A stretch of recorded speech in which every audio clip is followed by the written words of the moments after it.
All right, YouTube, I'm driving and making a video.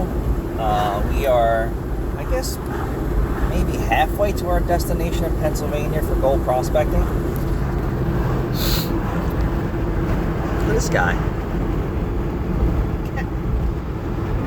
The leaves have all changed colors here. Fall is in effect. And I wanted to give you, is this a 3-week update or 2-week update on our solar? 3 weeks. 3 No. weeks? It was live October 3rd. Oh, so 2 weeks-ish? Ish. Not even? Ish, yeah. So what was weird was we got like an electric bill, and then it was for like a week. The first one? Yeah. Yeah. The second one was And then the today. second one was for 3 days. Yeah. And then we haven't seen the EFN, is that what is it called? ENFIN. ENFIN was the solar company we used. And we're excited because now we can monitor the performance of our solar system. Well, April does it every day. Yeah, because we have to figure out within the next month. They said it usually takes about a month to see which part of the house is using more energy, or electric.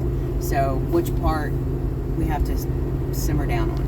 So we're adjusting our lifestyle. So, Correct. and we're going to see what the huge changes are. My goal is to have a zero, if that's even possible, a zero bill to PSE&G. So I have a couple panels set up on my shed on a grid tie, and it's not anything super powerful. And we're going to see if we can't kind of offset any differences. You know, solar's not 100% efficient, so if anyone says that it is, it's definitely not. You know, it's supplemental. But we did watch my brother Mark, he's funny, he has a YouTube channel also, and we were watching with Sunrun, SunPower, Yeah. solar. Holy crap, are they screwing some people over out there. And that's just a bad experience for these people. And I see those trucks in our area all the time. So they're in bankruptcy and whatever else is going on. I'm not sure what their whole business model is, but the stories of what is going on with that company is just horrible. And I'm sure it's not everybody. So they just kind of isolated one town that was having issues. So I don't know if that's a franchise or subcontractor type of work. I really don't know, but I don't even think they said where they were. But they it did was say. I forget the name of the town, but you can Google it. What was it again? SunPower. SunPower. Yeah, people, partial systems not installed wrong, didn't meet code. I saw one roof that was definitely needed to be replaced. It was a mess. What an entire mess. But I have to tell you, say it again. I think it's EFN. Effin Solar Company. Yeah. Say it again. I think it's FINN. But I don't know. What do you mean you don't know? People are going to want to look into this. Okay. I have it. Yeah. ENFIN Corp. So our salesperson is a friend of ours who works for the company. So I don't know if that made the process any more streamlined. Like, it seems like they give you the 3-month buffer to get this all said and done. EFIN. EFIN? I don't know. ENFIN. 3-month buffer to get this done because they're not in total control of different codes in different states and township, and then whenever this person shows up from the energy company and blah blah blah blah blah blah blah. Ours was Not bad for 9 o'clock in the morning. so we're making 3.4 kW right now at 9 o'clock in Pennsauken, New Jersey, and yeah, so we're excited. So we're gonna kind of take you through that too, our solar experience. I don't have much to say other than the last electric bill was what? $198? Was it not 198? The bill? The bill itself. 180 something. So the But last that was only for 2 weeks. was it for 2 weeks? Yeah, it was. That doesn't make sense. They billed us for everything before the solar, so our bills are going to be different now. It shouldn't be, because we should be having an electric bill less than that. It wasn't live. It was on standby mode until October 3rd. You keep saying that. It doesn't produce. It wasn't live. Ah, okay. So we don't really have a true picture. Like, I can tell you the true picture for 3 days was $28. $28. And we're not in our peak solar right now, so you're not in your longest days of producing sun energy, Right.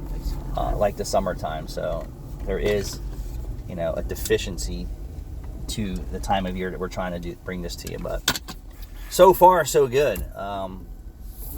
It's working out, and like I said, my goal is to not pay PSE&G anything, and then to overproduce a little bit. I don't know what the criteria is for that. I'm sure there's other people that own their solar systems that have added windmills or other things to it, right? They do. Well, yeah. Why can't you add put a little wind generator in your backyard and tie it into your thing for? Doesn't it have to be approved by the township? I guess if you live in, So if cool. you were out in farmland, I don't think anyone's coming out and bothering you for a little small joint. Not at all. But I mean, if you're putting up the one that's in the middle of the ocean, yeah, you're gonna need some. Yeah. You're gonna need some money and some approvals for that. That would be so cool though to have a windmill in the backyard. Yeah, well, we can put up a little wind generator, but it's not really windy around where we're at. No, not at all.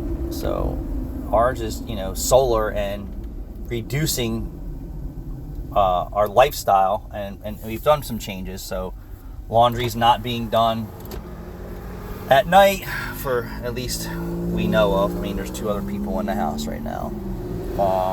The Tesla will be gone. So, when they took this footprint of our solar consumption, it's with us charging a Tesla and just living our normal lifestyles the way that it is with 4 people in the house or 3 people in the house, which it's all consuming energy.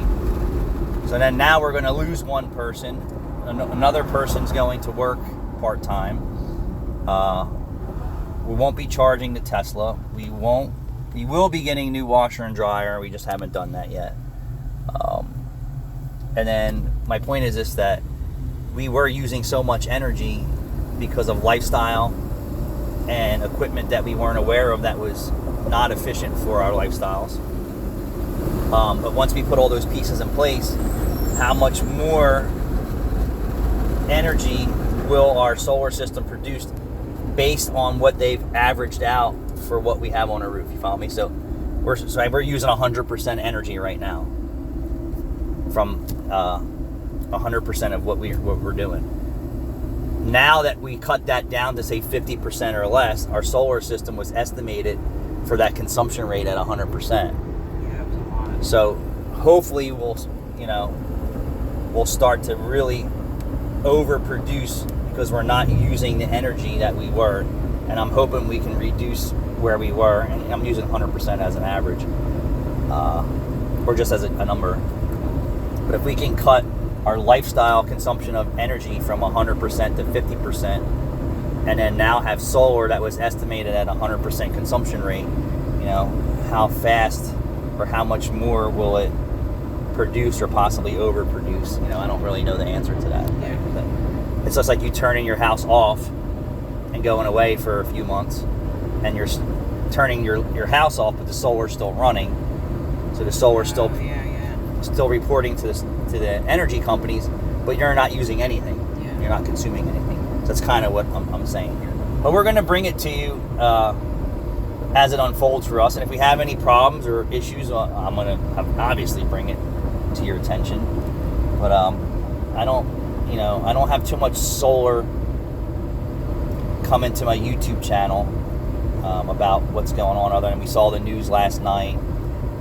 See a lot of off-grid people doing it, RV solar and things like that. Anything that you can do to help yourself to financial freedom, or ease the burden of what's going on.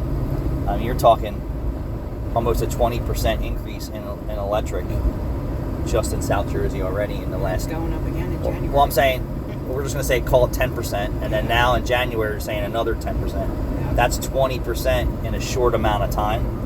I don't raise my prices at my business 20% of the time. I mean, and here we go again. I'm going to have to do it again, like raise something at my business because operating costs, fixed costs from utilities are going up. You just can't absorb it. You got to pass that on. So, but you can go buy solar anywhere, and they have micro inverters, and you can plug into an outlet, provided that your code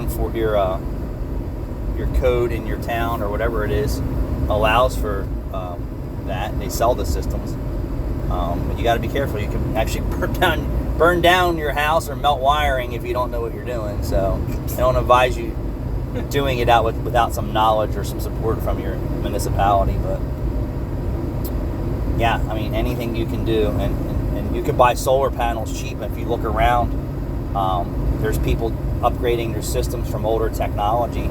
They still work, and they do decay and degrade over a period of time, but you can buy a solar panel that's for 200-300 watts for $30. I mean, that's peanuts. Yeah. Peanuts. And just start collecting some free energy. But I think I might see if we can get maybe a little wind turbine. I don't know if it's really even beneficial. It's not really windy around here. It's not windy in the backyard. I mean, I would need one to probably the size of the Empire State Building in South Jersey to really do anything. I mean, if we could put it on the front lawn, that's probably doable with the amount of wind in the front. Solar, but in the back solar is pretty much the best, for us. Unless we had like a waterfall, then you could do a generator style one where the water is producing energy, but we don't live near anything. And I would encourage someone, if they have a lake or a stream and the water is moving, to collect some of that free energy. Why not? Yeah. It doesn't take much to set something up. But yeah, I feel bad for the people out there that got screwed by SunPower. That's a shitty experience, and it isn't cheap. 60, 100 grand for a solar system, and you're completely screwed, and the roofs are fucked up, and the whole experience is bad news. Thanks for watching.